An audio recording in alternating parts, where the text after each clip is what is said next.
Our next guest is founder and CEO of Reddix and Envision Lead Grow, and also the author of the book, Releasing the Boss Within. Please welcome Dr. Angela Reddix. How are you doing today? I am great. Thank you so much for having me. Of course. So let's talk about you. You do so much work. Let's talk about your new book, Releasing the Boss Within. Let's talk about why you decided to write this book.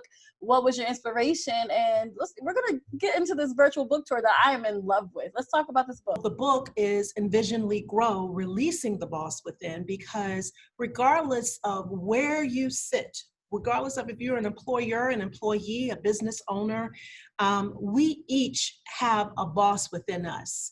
And it's so important that we don't allow the circumstances that we were born into dictate or limit who we could be. You know, statistics would say that there is no way in the world I would be in the role that I'm in right now. Through these years, we've done close to $178 million with the federal government. That little girl born to a teenage mother in poverty. And so what I'm here to prove to these young girls and now to women is that the possibilities are unlimited. However, there's something about being prepared when an opportunity presents itself. And that's what I believe the gap is with those who are successful and those who are not successful, is understanding that we each have a passion. We each were born for a purpose. And it's our role, we're required to find and tap into our purpose. But then we need to be educated on how do we manage our business, ourselves, to be successful. And I think COVID right now, of all times, is showing us how good discipline practices regarding financial management, regarding managing our time, our assets, that is the difference between the haves and the have-nots. It boils down to us really understanding and being told some basic principles that often they just frankly aren't discussed at our dinner tables. And so I just wanted to break that down into what I call the standard operating procedure for women to tap in to being the best CEO of YOU. I absolutely love your message. So you're doing this virtual book tour. Bold was able to go and check it out.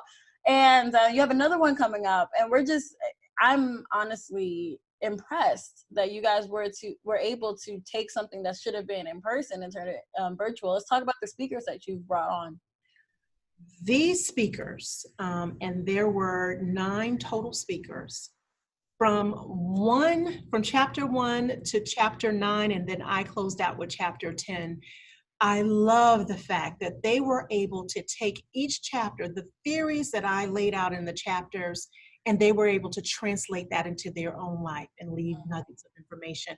I have so many testimonials that have come into me from ladies who were touched by the messages. Hearing these women translate the message in the book to their life, it was everything. And, you know, as an entrepreneur and having an entrepreneurial mindset, you have to take any obstacle and turn it into an opportunity. So, you know, that virtual book tour, listen, I poured a lot into that book. And who knows when we're going to be able to gather hundreds like my vision was. But I have to tell you, there was an intimacy, the connection made one-to-one with these women who were watching this book tour. They were in the comforts of their own homes. And I tell you, the connection was still felt even though it was digital. I actually think it might be a way of the future because we were able to have people from all over the United States without having to worry about the expense of traveling. Yes. Well, I'm so glad that you guys were able to take this terrible situation that we're in and turn it into something more positive, and being able to have this tour. And I told you this when we were having our conversation, that I think this was even better than having something in person, because like you said, everybody can come without having to be, I can't, I won't be able to travel to this place, then I won't be able to, it's so much easier. And you can gather everybody in one spot. It's just amazing to me. So thank you so much, Dr. Angela Reddix, for joining us today. And I'm really looking forward to the future of what you have for us, everything that you have going on, as well as your book. I know a lot of people have been touched by it so far. So I'm really excited for your progress. Yes, well, I hope that your viewers will join us on the tour. That was our kickoff, but every other week, on Saturdays, we are going to be exploring 2 chapters at a time and digging deeper. I really believe, just based on what I've seen so far, that we are going to open the minds and the hearts of women. And women, I tell you, we are the backbone of this community. Yes. Raise the next generation. We lift up our men in our community. So it's so important that we build the emotional tenacity to be able to take on this world, no matter what's happening around us, and to feel that connection and that support that comes when we just link arms. And so I'm excited about what nuggets the women will take away. Yes, yes. Well, thank you so much, Dr. Angela Reddix. Thank you.